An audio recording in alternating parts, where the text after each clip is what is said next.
Dallas police started investigating fentanyl overdose cases last year, and they have been getting multiple seizures in that span, and we've had multiple accidental deaths. Now, this presentation before City Council today was at the request of the Public Safety Committee. We look at it like a pandemic in a way. Monday, Dallas police gave a look based on its investigations at the impact of fentanyl in the city. Last year, the department's Special Investigation Division assigned a detective to investigate overdoses linked to fentanyl. Since then, it's found more than 60 accidental deaths involving controlled substances that were linked to fentanyl.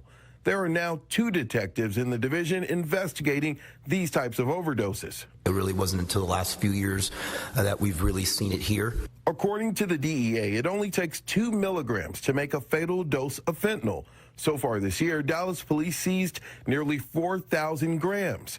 For perspective, 1 gram equals 1,000 milligrams. The number of grams, it doesn't sound very big, right? Like 4,000 grams doesn't sound like a lot until you start realizing that that it's just 2 milligrams for a fatal dose. Major Devin Polk with the Dallas Police Department says the majority of fentanyl they're seeing is actually laced with other drugs and sold as something else, usually in the form of a blue pill. One of these counterfeit M30 tablets typically goes for sale on the streets for $20 to $40 a piece.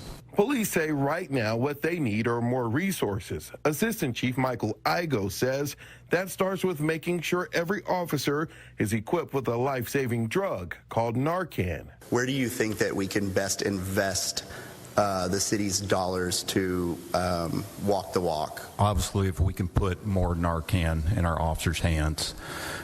We do have it in some of our officers' hands as it stands now, but to have it in every officer's hands would be a plus. Police say the court system is also sending a strong message. 20 to life for killing someone by dealing them fentanyl that's one of the ways that we're going to combat this. You can get them on social media platforms, e-commerce. Anybody with a smartphone can purchase these things. But Major Polk acknowledges there's only so much police can do on the enforcement side.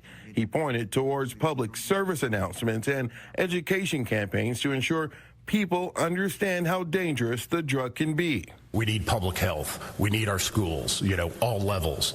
It's parents, it's teachers, it's coaches, it's everybody.